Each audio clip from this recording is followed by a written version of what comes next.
E se o divino não estivesse num céu distante, mas em cada montanha, em cada rio, em cada ancestral? Hoje a gente vai mergulhar no Shintoísmo, a espiritualidade nativa do Japão. É uma visão de mundo onde o sagrado e a natureza são uma coisa só. Uma jornada para a gente entender um pouco da alma da cultura japonesa. Olha, o próprio nome já diz tudo. Shintoísmo em japonês é Kami no Michi, ou seja, o caminho dos kami. A grande sacada aqui é que o divino não é algo separado do mundo. Ele é o mundo. É como se o universo inteiro fosse um grande organismo vivo. E os kami, que a gente pode pensar como divindades ou espíritos, são as forças que fazem tudo pulsar. Na natureza, nos antepassados e até em ideias. Para a gente entender bem o que o Shintoísmo ajuda muito a gente comparar com as tradições que conhecemos melhor. As diferenças são gigantes. Primeiro, não tem um fundador, um profeta, o Shintoísmo simplesmente brotou da terra do povo do Japão. Segundo, os textos sagrados não são uma revelação divina, são mais como crônicas mitológicas. O divino não é um criador que está fora do mundo, ele é imanente, ou seja, os kami estão dentro de tudo. E por fim, a moral não se baseia numa lista de mandamentos, mas na busca pela pureza do coração. É uma lógica bem diferente.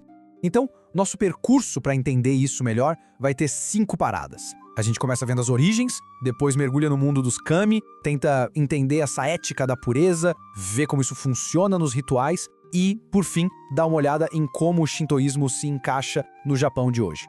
Então vamos lá, nosso primeiro ponto, a história do shintoísmo é basicamente a história do povo japonês. As raízes dele não estão num único momento ou pessoa, mas numa mistura de cultos ligados à agricultura, mitos de clãs antigos e práticas xamânicas que vêm lá da pré-história.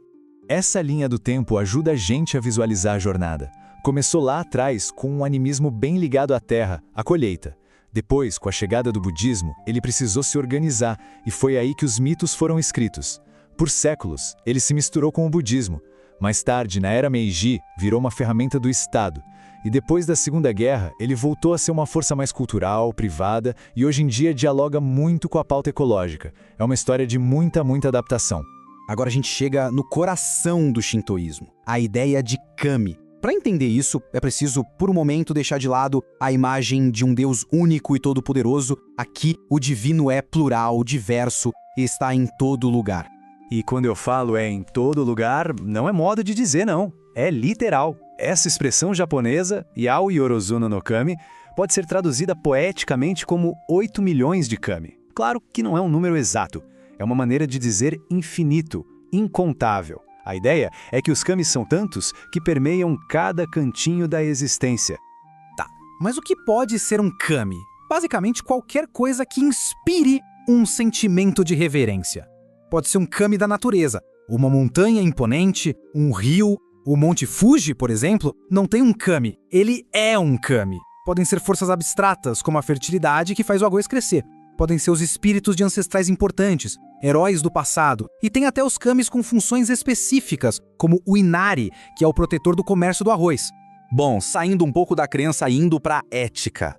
Se não tem uma lista de mandamentos do tipo, não faça isso, como se define o certo e o errado no shintoísmo?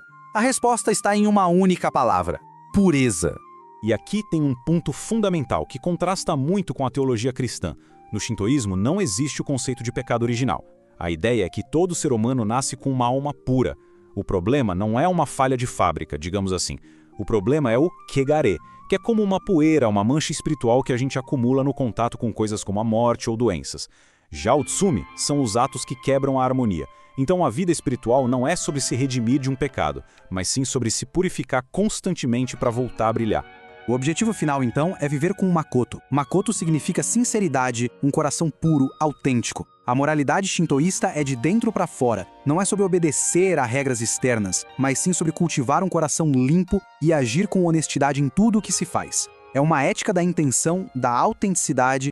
E isso nos leva direto para a prática. Se a meta é manter a pureza e a harmonia com os kami, como se faz isso? Através de rituais e da visita aos santuários. E é um detalhe, no shintoísmo muitas vezes o fazer, o ato ritual, é até mais importante do que o crer. Então, a pergunta fica como se livrar daquela poeira espiritual, o kegari, que a vida inevitavelmente traz? A resposta está na purificação ritual.